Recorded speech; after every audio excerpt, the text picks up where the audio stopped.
जाम municipal committee के मुलाजिम retire मुलाजिमन पारां जेको आहे गुज़रियल 4 महीननि खां पेंशन न मिलण खिलाफ़ टंडोजाम प्रेस क्लब आॾो एहतजाजी मुज़ाहिरो करे रहिया आहिनि। संदन वधीक कहिड़ा मुतालबा आहिनि ऐं छा था ॿुधाइनि, अचो इन्हनि सां ॻाल्हि ॿोल करे तव्हांखे ॿुधायो। असांजी नवंबर 2005 खां वठी पेंशन बंदि आहे, 5 महीनो हली रहियो आहे। असां शौरे साहब जा काफ़ी चक्कर ॾिना आहिनि, पर उहो असां मिलण लाइ तयारु आहे। पर जंहिं ॾींहुं मिलियो आउं बि उन ॾींहुं शामिलु हुउसि। असांखे उन चुप जवाबु ॾिनो, तव्हांजी पेंशन अचे ई कान थी मूं वटि।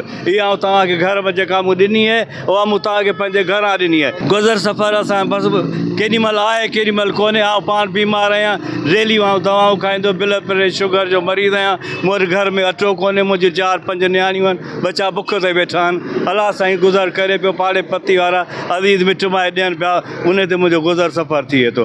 सर अर्ज़ इहो आहे जो नवंबर खां वठी अॼु ॾींहं ताईं पेंशन कान मिली आहे ऐं 4 महीना गुज़री विया आहिनि, 5 हले पियो ऐं असांजा बच्चा बुख ते वेठा आहिनि। ॿार वीचारा ख़र्चूं था घुरनि, असां वटि कोन्हनि, किथां ॾियूं। उन मां बि पूरी कईसूं, पर हाणे त हू सफ़ा चुप जवाबु ॾियो वेठा आहिनि। इन ई करे एहतजाज लाइ आया आहियूं। असांजे वॾनि ऑफिसरनि इन्हनि खे अर्ज़ु आहे त असांखे पंहिंजी पेंशन ॾियारी वञे त असीं पंहिंजी ईद चङी तरह मल्हाए सघूं।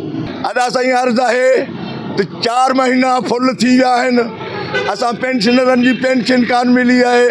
5 महीनो हले पियो। असां सां वॾो ज़ुल्म आहे, असां वज़ीर आला सैयद मुराद अली शाह, वज़ीर बल्दिया सैयद नासिर हुसैन शाह, टाउन टंडोजाम जे ऑफिसरनि खे, उहिदेदारनि खे, चेयरमैननि खे असांजी इहा अपील आहे, ख़ुदारा असां ॾोह कहिड़ो कयो आहे। असांजी पेंशन, असांजा बच्चा हिन टाइम ते, असांजा बच्चा अचो पुछनि था, बाबा पासे वारनि कपिड़ा वरिता आहिनि, असांखे कहिड़े कपिड़ा मिलंदा। अदा असीं खाइण जे लाइ हज़रत आहियूं, असीं कपिड़ा किथां वठी सघंदासीं। असांजूं ईदूं ज़हर आहिनि।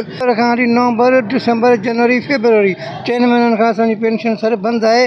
असां वस वारनि ऑफिसरनि खे, सेक्रेटरी बल्दियात खे अपील था कयूं त महिरबानी करे असांजी पेंशन बहाल कई वञे।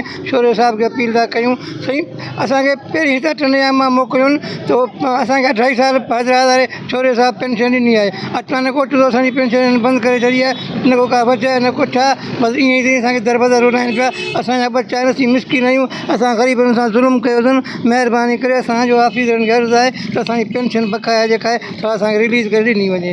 कैमरा टीम सां गॾु इमरान अली, मेहरान TV टंडोजाम।